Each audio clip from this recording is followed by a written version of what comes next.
لە کەرکووک مختاری گوندێک کاروباری تەنورچیەکانی سس کردووە، ئەویش ڕێگەنادا ئەو خۆڵە سوورەی بەکاری ئەهێنن بیبن بۆ کارکردن. لە شاری کۆیەش ژینگە پارێزێکی عەرەب خەمی کۆڵان و شەقامەکانی ئەو شارەی لە کۆڵناوە. سڵاتان لێبێت.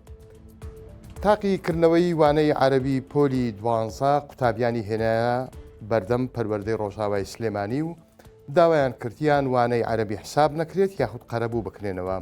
قوتابیانی پۆلی 12 ئەڵێن دەپرسیاری وانەی عەرەبی هەڵەی تیابووە بەڵگەشمان لایە. بەپێی قسەی خۆیان ئەو دەپرسیارە لە دەرەوەی مەنهەج و کتێب بووە، بۆیە ئەمان وەڵامەکەیان نەزانیوە و نەیانتوانیوە ئەو دەرەجەیە بێنن کە سەعیان بۆی کردبوو. تاقیکردنەوە کە ڕۆژی چوارشەممەی ڕابردوو ئەنجامدرا ناڕزایی زۆری بە دوای خۆی داهێنا. بەپێی ئەوەی جگە لە قوتابیان بەشێکی مامۆستایانیش پرسیارەکانیان بە قورس و ناوازە لە قەڵەمدا و لە بەرامبەریشدا وەزارەتی پەروەردەی هەرێمی کوردستان ڕوونکردنەوەی لەسەر ئاستی پرسیارەکان بڵاو کردەوە و ئاماژەی بەوەدا کە پرسیارەکان لە چوارچێوەی مەنهەجدا بووە. تەنورچیەکانی کەرکووک خۆڵی سووریان لێبڕاو، دەڵێن مختارێک ڕێگریمان لێ ئەکات. تەنووری قوڕی کەرکووک لە ناوچەکە ناوبانگێکی زۆری هەیە، ساڵانەش هەناردەی دەرەوە ئەکرێت. بەڵام واماوەیە کە مختاری گوندێکی سەر بە قەزای دووبز ڕێگەنادا تەنورچیەکانی کەرکووک خۆڵی سوور لە شاخی گوندەکە بۆ خۆیان ببن و کاری خۆیان پێڕایی بکەن. سەربەر حوسێن تەنورچیە بە 1964 وێت ئەو شوێنە نەبۆ کشت و کاڵ دەبێت، مەبەستی ئەو شوێنەیە کە خۆڵەکەی لێ ئەبن ئەڵێن نەبۆری نەوتیشی لێ، بەڵام مختاری گوندی حەتین دەڵێت سوپا ڕێگە نادات. لە کاتێکدا ئێمە نووسراوی فەرمی فەرماندەی ئۆپەراسیۆنەکانمان هەیە کەچی مختار ئەڵێت ئەو فەرماندەیە گۆڕاوە و دەبێت نووسراوی فەرماندەی نوێی ئۆپەراسیۆنەکانی کەرکووک بهێنن.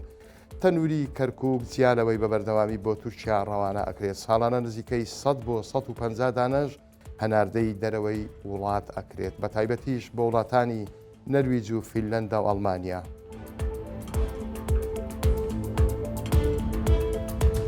پۆلیسی گەرمیان داوا لەو کەسانە ئەکات کە ئیشەکەیان لەبەر خۆرەتاوە لەم وەرزەدا پش و درێژ بن، زوو تووڕە نەبن بۆ ئەوەی تووشی شەڕ و شۆڕ نەبن و کارەساتیش دروست نەبێت. سۆران محەممەد وتەبێژی پۆلیسی گەرمیان بە 1964 وت لە ڕووی زانستیەوە سەلمێنراوە کە کەش و هەوا کاریگەری لەسەر دەرونی ئینسانەکان هەیە. بەپێی ئەزمموی خۆشمان کە وەرزی هاوین و گەرما دێت ئیتر کێشە و گرفتەکانیش زیاد دەبن، هاوڵاتیان سەبریان نامێنێت زوو تووڕە ئەبن و هەڵەچەن.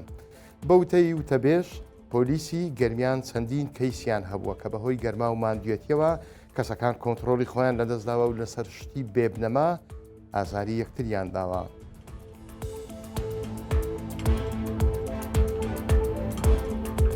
ژینگە پارێزێک کە نەکوردە و نەزمانی کوردیش بەباشی ئەزانێت، بەڵام بۆتە خەمخۆری شەقامەکانی کۆیە.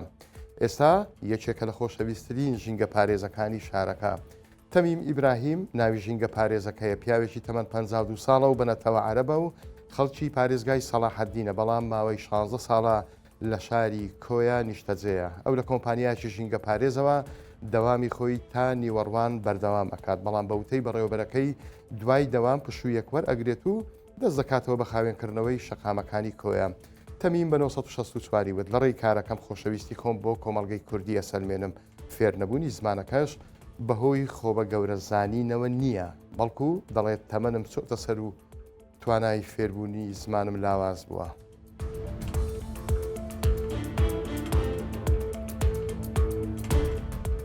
کاتێکی خۆش بۆ هەموو لایەکتان.